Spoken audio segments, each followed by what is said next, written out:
नमस्कार साथियों, आप सभी का स्वागत है आपके चैनल सोशियोलॉजी विद मनीष पर। डियर फ्रेंड्स, हम आप सभी के लिए लाए हैं PGT higher education assistant professor और यूजीसी नेट जीआरएफ के कोर्सेज। साथ में ही हमारे कोर्सेज चल रहे हैं इस समय यूपीएससी और स्टेट पब्लिक सर्विस कमीशन के मेंस के एग्ज़ाम के लिए सोशियोलॉजी ऑप्शनल के साथ तैयारी कराने का प्रक्रम। इस प्रक्रिया में हम लोग काफ़ी व्यवस्थित ढंग से मैटर उपलब्ध कराते हैं। जैसे कि यदि आप हमारे पीजीटी और असिस्टेंट प्रोफेसर के कोर्सेज ज्वाइन करते हैं तो वो आपको 6,000 रुपये में कोर्सेज अवेलेबल हैं। और यदि आप हमारा नेट और जीआरएफ का कोर्स परचेस करते हैं तो उसकी फ़ीस 11,000 रुपये है 10% डिस्काउंट के साथ। पीजीटी असिस्टेंट प्रोफेसर का 5% डिस्काउंट है।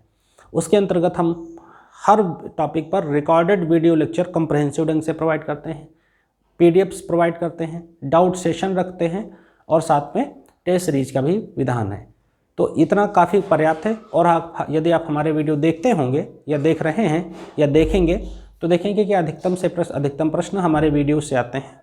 ऐसे हम कम्प्रहेंसिव ढंग से बनाते हैं वीडियोस कि जिससे आपको ऊपर बुक्स का बर्डन न पड़े, और पढ़ाने की शैली को समझाने के क्रम में ज़्यादा रखते हैं, उदाहरणों के माध्यम से समझाते हैं जिससे आपको बहुत आसानी हो जाए। तो हम लोग आज उसी क्रम में बात करेंगे विचलन पर और सहसंबंध पर। ये रिसर्च का टॉपिक है, रिसर्च के टॉपिक हैं जिनको हम लोग समझेंगे। तो सबसे पहले डिस्पर्सन और विचलन को समझेंगे। विचलन बेसिकली है क्या? विचलन में कहा गया किसी स्थिर बिंदु से किसी गतिशील बिंदु के बीच की दूरी को विचलन कहते हैं। किसी स्थिर बिंदु से, ये स्थिर बिंदु है, और यहाँ से गतिशील बिंदु, जो ये गतिशील बिंदु है, ये इसके बीच की दूरी को विचलन कहते हैं। इसके बीच की दूरी को ये विचलन है, डिस्पर्सन है, ये डिस्पर्सन है। अब इसे हम समझे कैसे? बाउले के अनुसार, बाउले क्या कहते हैं? बाउले एक समाजशास्त्री हैं, रिसर्चर हैं। ये कहते हैं विचलन, इसका एक नाम अपकिरण भी है, तो ये भी याद रखिएगा। विचलन या अपकिरण पदों के विचलन की माप है। जो पदों के बीच में जो डिस्पर्सन होता है उसको हम इसमें अंडरस्टैंड करते हैं, इसकी हम समझ विकसित करते हैं, उसको नोट करते हैं। फिर कानर नामक रिसर्चर ने क्या कहा है? वो कहते हैं कि किसी सीमा तक व्यक्तिगत पदों मूल्यों में विभिन्नता होती है, उसके माप को विचलन कहते हैं। जिस सीमा तक व्यक्तिगत पदों मूल्यों में विभिन्नता होती है उसके माप को विचलन कहते हैं। व्यक्तिगत पद और मूल्य, जैसे यहाँ से यहाँ तक लिया, इनके जो अलग अलग पद और मूल्य हैं उनमें जो भिन्नता होगी उसकी माप को इस तरीके से हम जस्टिफाई करते हैं। अब हम लोग देखेंगे विचलन माप की विधि क्या है। विचलन के माप की विधि क्या है? सबसे पहली बात तो विचलन के माप की विधि में पहली जो मेथड है वो है परिसर यानी रेंज। इसमें कहा गया किसी श्रेणी के उच्चतम तथा निम्नतम पदों के अंतर को परिसर कहते हैं या रेंज कहते हैं या परास कहते हैं। अब इसे हम कैसे समझे? एक एग्जांपल से हम समझा रहे हैं। जैसे लिखा है 10 लिखा है, 20 लिखा है, 40 लिखा है, 90 लिखा है, 7 लिखा है, 1 लिखा है। तो इसमें उच्चतम पद क्या है? 90 है, और निम्नतम पद क्या है? 1 है। तो 90 में से 1 घटा दीजिए, 89 है। यही है इसका परिसर, यही है आंसर। फिर चतुर्थांश विचलन क्या होता है? इसका सूत्र होता है Q1 माइनस Q2 बटा 2, Q1 माइनस Q2 बटा 2। और तीसरा है माध्य विचलन। माध्य विचलन क्या होता है? माध्य विचलन में हम इसे समझेंगे, माध्य से श्रेणी के प्रत्येक पद का समानांतर माध्य होता है। इसका सूत्र क्या है? सिग्मा x बटा n। इसको हम कैसे समझें? सिग्मा x बटा n को कैसे समझें? जैसे लिखा है, मान लो कुछ भी लिखा हो सकता है यहाँ, इससे आपको दिक्कत नहीं होगी। कुछ भी लिखा हो सकता है। 10, 11, 12, 15, 20। तो ये कितने पद हैं? 1, 2, 3, 4, 5 पद हो गए। तो देखो यहाँ मैंने 5 लिख दिया है, और साथ में इन सबको जोड़ दीजिए।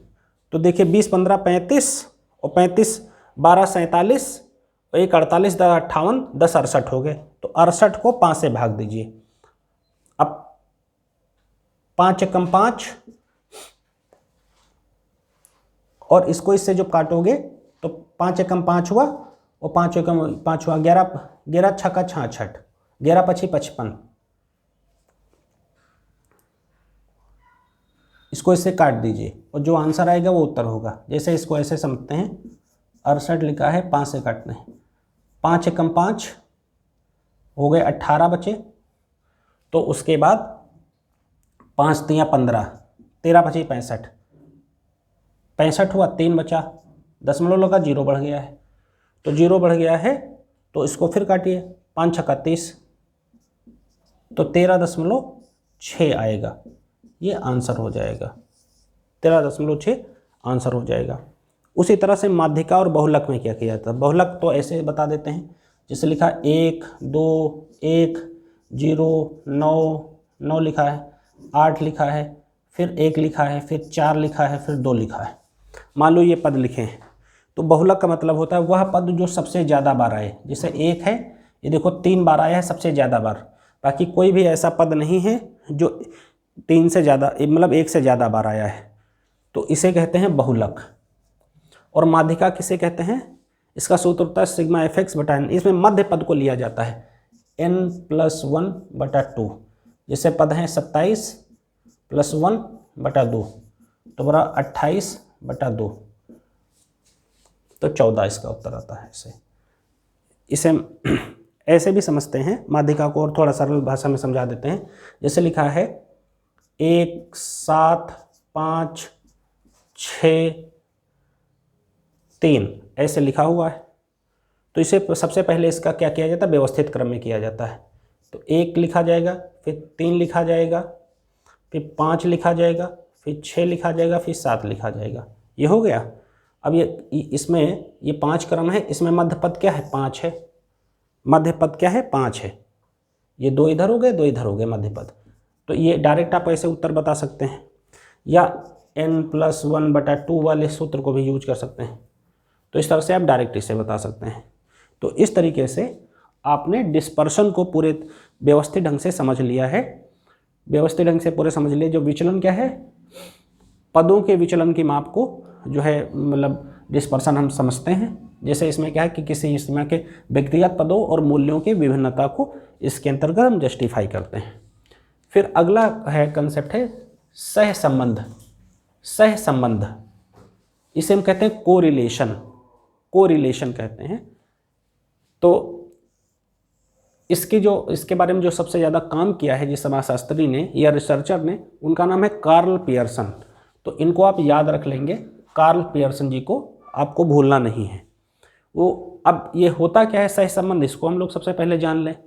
सहसंबंध ऐसे समझते हैं, थोड़ा सा टेक्निकल चीज़ें हैं।